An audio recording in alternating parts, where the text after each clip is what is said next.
Well, good morning, good afternoon, or good evening, depending on when and where you are.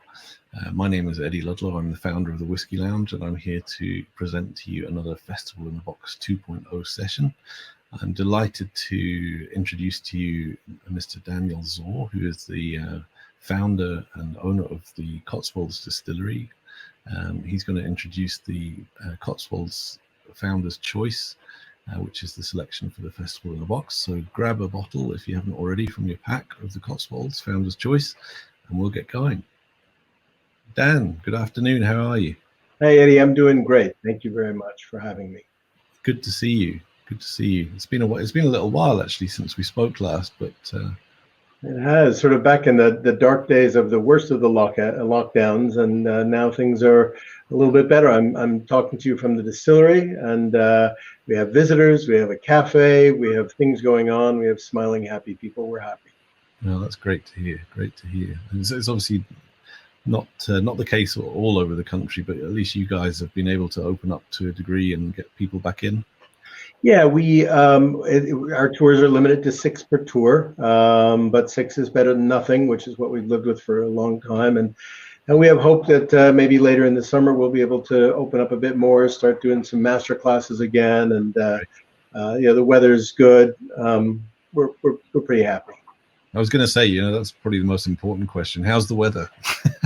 Well, it depends where you're sitting. If you're in my office, it's okay. If you're in the distillery, it's pretty hot right now. It's about 45, which is really tough. So we like it, but we actually hope that it doesn't stay like this all summer. That would be well. Yeah, mixed emotions. Anyway, Dan, I've known you for a few years, and I know full well, what you do there and how you got to it. But obviously, there'll be some viewers that have never had the honor.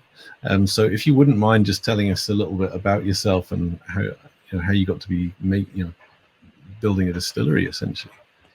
Sure. Well, you can tell from the accent, it's neither Gloucestershire nor Warwickshire, nor anywhere from around here, but I can't seem to lose that no matter how long I've been here. I grew up in New York City. I've been here for 15 years in the UK. Prior to that, I was in France for 10 years, and it was there that I really fell in love with whiskey during what was a career in finance, a 30-year career in investments. And I moved to the UK. I was living in London. My wife and I bought a little farmhouse here as a weekend place. And I fell in love with the Cotswolds. I'd already been in love with whiskey. I thought it might be a good idea to try and put those two things together and build a sort of full-scale destination distillery, small version of what you might see up in Scotland, here in the Cotswolds. And I knew very little about how to go about doing that, but I had two wonderful Scots, Harry Coburn and Jim Swan, the late, great Dr. Jim Swan, who helped us build the distillery and sort of create our process and our targeted flavor profile. So we started distilling in 2014. Our whiskey came out in 2017. We've also done gin and quite a number of gins actually, and become rather well known for that. But really happy now that sort of 4 years into our whiskey, the public part of our whiskey journey, the whiskeys are really taking on a momentum of their own, really getting known, and so happy to be where we are today. Yeah, well, the progress has just been incredible. Think back to you've been around for such a short time, but it feels like you're almost already part of the establishment, in a good way. I was going to say, I'm not sure if that's a good thing or bad. I'll take it if it's good. Well, the whiskey industry is not like any other establishment, as you know. So it's a nice establishment to be part of. It is indeed, isn't it? Now, listen, the bottling that you've kindly donated for this particular Festival in the Box is the Founder's Choice, which I know obviously you're a fan of because it's named after you, being the founder. What can you tell us about the whiskey? Well, so this whiskey, which, by the way, this is it's kind of midday here, and I'm not normally drinking it this time of day, but I've poured a little bit for the taste, and it's just it's just attacking my senses, and just I rarely want to sort of dive into a whiskey at this time of day the way I kind of am looking forward to this. It really it's a great dram, and it's one which is made from the cask, which I think I'm the greatest fan of. Hence the name Founder's Choice. It was a cask designed by Jim Swan, the now quite well-known STR, standing for Shaved, Toasted, and Recharred ex-red wine cask, made from American oak. And it's always been a very big part of our wood program. Our flagship Cotswolds single malt, which was our first out, is 70% STR and 30% first fill bourbon. But this whiskey, our Founder's Choice, was our second launch, our second bottling, and it was 100% STR, and it was at cask strength. We, as we wrote on the back, we did it to in homage and to honor the memory of Jim Swan, who was the inventor of this cask. It was his favorite too, and he always suggested to me that we at one point release just a pure STR cask at full strength, and that's what we've done. Yeah, well, I can understand why you'd be a big fan of it, because it's so big and juicy. It's a real nose and mouthful. Well, I have to say something. I mean, two things. Firstly, super proud that this whiskey just a week ago won Best in Show at a new competition in the States called the Ascot Awards, judged by a lot of American kind of high-end judges who were probably more predisposed to bourbons, but after having taken double platinum and best in category as world whiskey, it then went head-to-head against some pretty pricey bourbons, 14-year-old Glenmorangie and a bunch of other stuff, and took best whiskey in show, which I'm hugely proud of that. You should be. Yesterday I was reading an article in a great new magazine Dominic Roskrau's put out called Still's Crazy, and he's done a whole edition based on Jim Swan and highlighting Jim's achievements and the various distilleries that worked with Jim. And there was a comment in that this STR cask, which is known for being super active and throwing a lot of flavor and extract into whiskey very, very early, and making a very tasty, very young whiskey, has become a little bit so ubiquitous among startup distilleries that there was a comment in the article that some distilleries say that they are STR free. And I really, I thought about that a lot, and I thought, who would want to be sort of free of a cask that provides such an amazing flavor? I don't think that I have a strange or odd palate. I think I have a pretty mainstream palate, and I just find that what this cask will do to admittedly a well-made, in my opinion, new make spirit in a very short amount of time. And let's face it, I wouldn't wish whiskey on my worst enemy from a financial point of view in terms of the working capital you need. So, we are all looking for something that we can be proud of and put ourselves behind at an early age. But regardless of what the age is, this is such an appealing flavor to me. And the story behind it is that this is a cask that Jim came up with when he was working with Kavalan, and it's what Kavalan sort of proudly put into one of its best known editions called the Vigno Barrique, which is 100% STR at full strength. I tasted that about a year before I even became aware of Jim Swan's work with them and the fact that he would eventually say yes to working with us. And I fell in love with that Kavalan, and I trotted it out to all my whiskey friends, making them try it blind, seeing what they thought it was. Oh, something in the mid-teens, 15, 20 years old, something Speyside. And then you tell them, happily, no, it's 4 years old and it's made in Taiwan. And it was kind of my little parlor trick, but I just honestly believed that it was so incredible that you could get such big, full, vinous, kind of chocolatey flavors out of something so young. And so it's kind of natural, I think, that it then became such a fetish sort of for us here at the distillery, such a favorite cask. So it's probably about 40% of our wood program. And by the way, I should say 40% new STRs, because the one thing about this cask is you use it once. You can use it again, but what you'll get is basically like what you would get out of a first fill bourbon. But that kind of magic from the fresh toast and the fresh char, it loses 90% of that after the first time round. So it's quite an investment in continuing to buy these, but they are fantastic. They're super consistent in terms of the quality of the wood from the cooperage that we get it from in Portugal. So couldn't be happier. I'm going to take a drink now. Yeah, absolutely. And what are the typical flavors that we might find in this bottling, Dan? Well, first of all, I should say, because it's sort of midday, I am getting a little bit of the alcohol on this one. And I, the whole concept of cask strength, it's not that we think you should be drinking 61% whiskey. You should drink whiskey however you like it. And of course, the magic of cask strength is it becomes a different drink every time you add a little bit of water. It changes, it opens up. I'm going to add a little bit from my work water container because I find that at 61, it's just a little bit too high. I tend to kind of like it personally around the sort of mid 50s. It opens up, it gets a little bit longer, a bit more approachable. But typically, again, I describe it as the day Armagnac met bourbon and ran into single malt on the way to wherever they're tasting. I mean, it's got elements of all of those things. It's got that real vinous quality, which is a combination, I think, of both the extremely fruity new make that we start with, which is in the DNA of everything we do, but also it's got to be 6 to 8 liters of wine that remain in the staves of that cask that are eventually going to come out. So you get that fruitiness, and that has a sort of a brandy quality to it.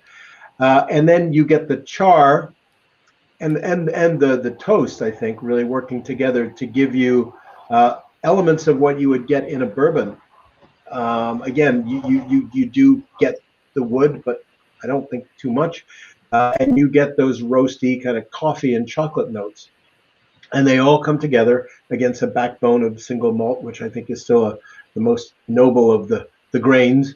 And they just marry together really well into what is a very Moorish dram, which is definitely on the sort of wine side of things, but in a super agreeable way. And one in which I think people who don't think of themselves as whiskey lovers are always surprised at tasting. Oh, I didn't know that was a whiskey. Yeah, well, I've added a fair chunk of water to that because, like you say, at 61, it's maybe not that comfortable for a lot of people to drink it. But once you add even just a little bit of water, I've added probably a bit more than that, but you start to get some of the more estery flavors, the fruit starting to come out, which is nice. Yeah, I mean we're very proud that we're very proud to sell, and we will continue to sell our new make. It's called White Pheasant. It's 63.5 in the bottle. And we give it to everybody on the tour to try because we think it's really important for people to understand what the base of all of our whiskeys are. And I also think it's really important that in all of our whiskeys, you can taste that flavor coming through from the distillate. I don't particularly ever want to make a whiskey where the distillate is just completely overwhelmed by the cask. And I some people do say that with the STR, you've got a lot more cask extract, but I would argue that I think there's a really nice balance between the new make and what's coming out of the cask, and that the same thing is true in our peated cask and our sherry cask and our bourbon caskets, which will be coming down the road. So I don't ever really want to completely dominate the whiskey with the wood, but I will say that what is incredible about the STR is that much of the flavor you're tasting in this has developed between 6 and 12 months into the maturation. So it's really more oxidative, I find over the next few years. And interestingly, we've gone from 3-year-old casks to 5-year-old casks now in our Founder's Choice. There is an uptick, I think, in terms of the overall sensation. You do get a little bit more sort of composure sort of in it, but in terms of the actual flavor, there's actually much less difference than you would expect for something nearly twice the age. Mm-hmm. So would you say in that case that you feel that STR casks tend to become less active the longer you use them? I think so. I think that there's the extract period, and then there's the the more oxidative, sort of evaporative elements of maturation. And I was very worried about that sort of extract just continuing to the point where it was over extracting. And I don't like drinking sawdust, or I don't like drinking wood. I don't like drinking things that taste more of the barrel than of the distillate. So I sort of was feeling, well, 5 years is probably as far as we should let it go. But the other day we had a single cask STR that we tried, which is, I was looking to see if it's on my desk. It's not, but it's we called it the Mombasa cask because its owner lives in Mombasa. And it was just delightful at 6 years. So, the truth is we don't know what this is going to be like at 7 or 8 years old, or 9 or 10 years old. It may very well be that you just add some nice kind of oxidative aging to the initial extraction, and it may be great, or it may be too much. And in that case, actually, one thing that's really useful is having second filled a certain number of STRs, so you can try and sort of balance that flavor out with the older ones. But we've not even gotten to that point yet. We're just what's coming up to what it is. Yeah, great. So I mean, apart from the STR casks, which are obviously a bit of a trademark, are there any other quirks or differences in the way you do things at the Cotswolds at the distillery level that sets you apart? For example, fermentation times and things like that. Sure. Well, we are, and especially after having read Dom's excellent magazine yesterday, and reading it, sort of the process from distillery after distillery after distillery that worked with Jim Swan, we do have a lot of things in common with the distilleries that Jim worked with, and these are things that he's taught all of his distilleries, sort of, which frankly would have been, I mean, for us, I always say he saved us 10 years, because it would have been 10 years of trial and error, if even we'd had the time to do the necessary trial and error to figure things out, whereby his explanation of them almost matter of factly, but these are concepts that he derived over years and years of work with whiskey, which we took on board. So the first thing is, try and make the fruitiest new make spirit you can. So some of the things you focus on with that is how you mash, always looking for a nice clear wort. How you ferment, the longer better than shorter, and we do a 4-day fermentation. The kind of yeast you use, we use 2 different yeasts, one of them being very focused on ester creation over alcohol yield. And then in terms of the distillation, the way you do your cuts. So a very short head cut, so as not to lose some of those great kind of esters and more volatile kind of elements that come out first. And then a very high cut over the tails, 69 ABV in our case, which is a good 6, 7, 8 degrees higher than you would see in a lot of other distilleries. So as not to get those kind of more off notes, the fusel oils, the heavier alcohols involved, which allows you to create a great, very easy to drink new make spirit, which doesn't take a very long time for the whatever off notes there are to flash off and create a very drinkable whiskey. Great. Now, in terms of the obviously you're a young distillery, but a very ambitious one at that. What are your plans for the future? Do you have any plans for expansion at all, or any new product lines that we should be looking out for? Well, in terms of expansion, not yet ready to kind of comment publicly, but yeah, yes, basically. I mean, definitely, we, like I think a lot of distillers who started off with all it was that they could sort of afford.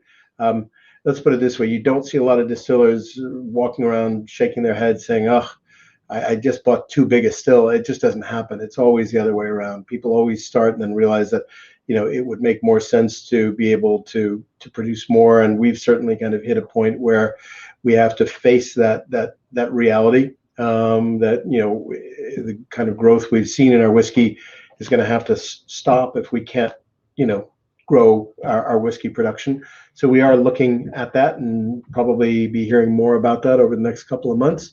In terms of releases, I think we've gone a long way in trying to define our whole range architecture.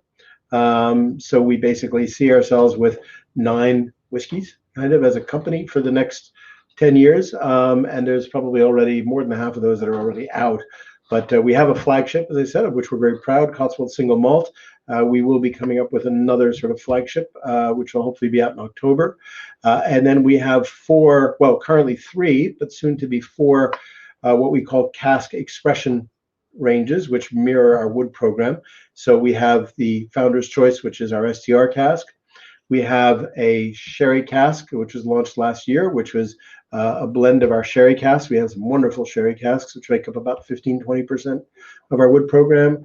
And then we have our wonderful peated cask, which is our full-term aging in ex-Lefroy quarter casks for a slightly smoky whiskey, which is lovely. And the fourth one in that is the much awaited, I think, 5-year-old 100% bourbon cask, which will be coming out this fall as well. We also have we have limited editions. Every spring we come out with a very small limited edition called Hearts and Crafts, which last year was a Sauterne cask, and then this year is a Pinot de Charente cask. We'll continue doing that every spring, and every fall, starting in 2022, we'll do a limited edition, and then finally a single cask range, which will be beginning this fall. So 3 new whiskeys out this fall, and that's us done for 2030. Well, I'm sure everyone's looking forward to those. Particularly interested to try the peated cask. Have you ever thought about doing any using any peated malted barley, or is that just too tricky?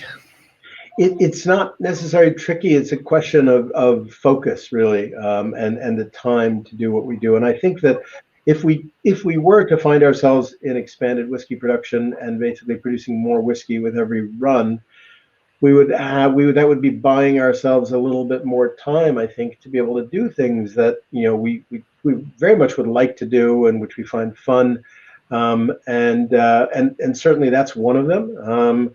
I was off in Victoria, British Columbia, visiting Graham McAloney, who Victoria Caledonian, which is another Jim Swan progeny, and he did a fascinating own smoked peated malt, which he aged in STR casks, and the combination of peat and STR works really, really well. So I'd love to try that one day, time permitting. Yeah, I'm sure there's lots of things you'd like to try. Yeah, I dare not even mention it because my distillers would walk off the job. I mean, it must be very tempting just to bottle everything you taste from each cask. Yeah, come on, let's get it out there. But I think your policy is right, and trying to keep the range as tight as possible, so you're giving everyone a chance to taste, different aspects of the spirit, but not too many to confuse them. Yeah, absolutely. Yeah.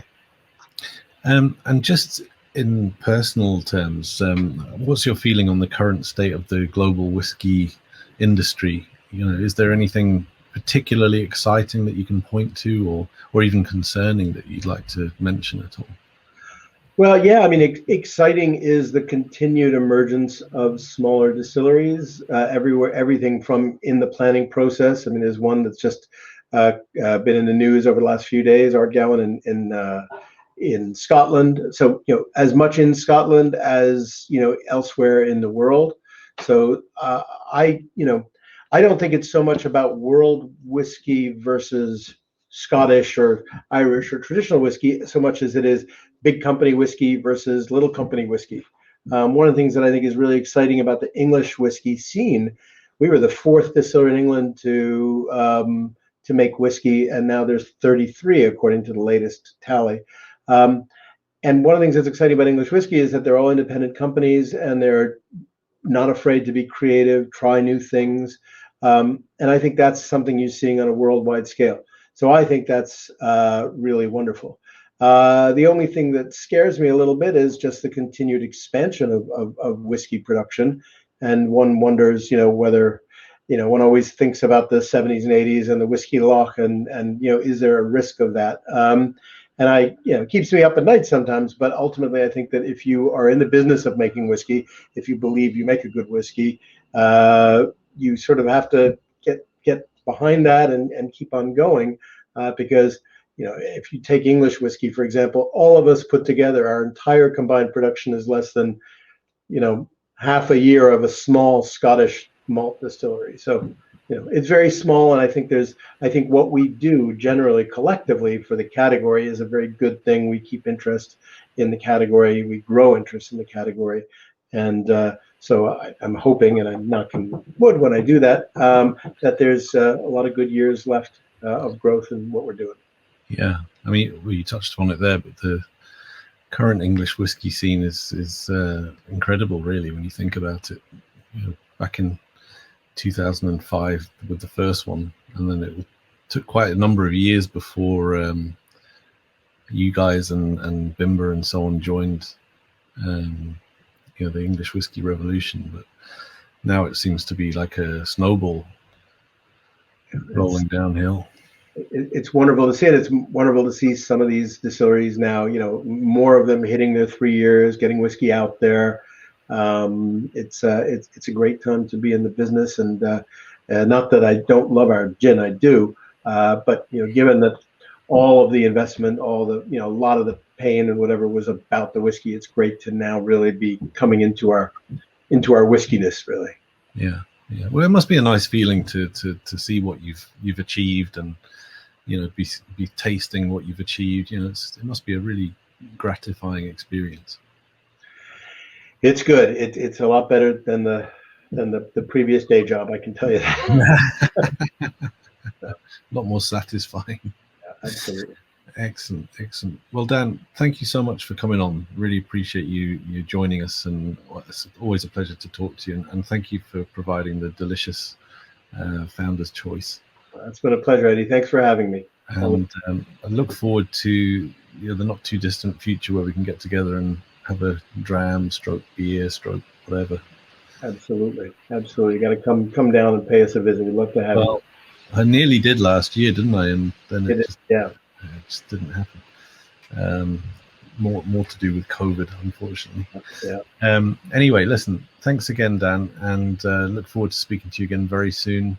And thanks to the viewers for watching. Hope you've enjoyed it. And if your box allows, go and do another session. Thank you, Dan. Cheers, Eddie. Cheers.